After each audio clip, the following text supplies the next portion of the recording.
High বন্ধুরা, fair of story চ্যানেলে তোমাদের স্বাগতম।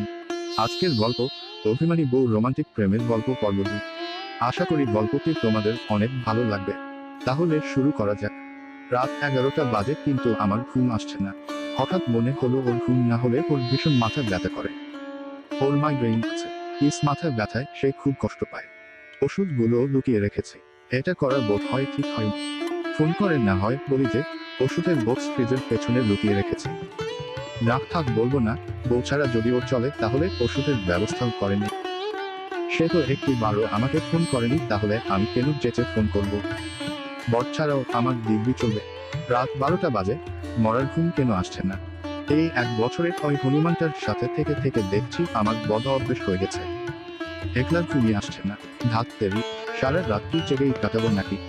একটা রাত না হয় জেগেই পার করলাম, কিন্তু রোজ যদি ঘুম না আসে তাহলে কি করব? ওকে তো চিঠিতে লিখেছি যে আর কখনো ফিরে যাব না, আর ওকে ও নিতে আসতে বারণ করেছে।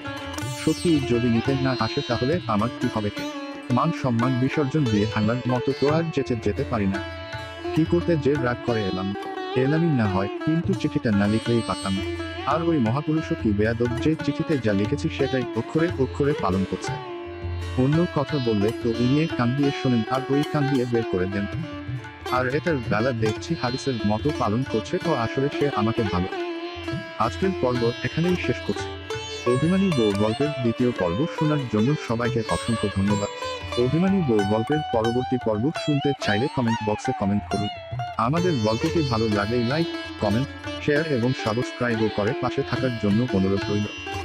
ধন্যবাদ সবাইকে।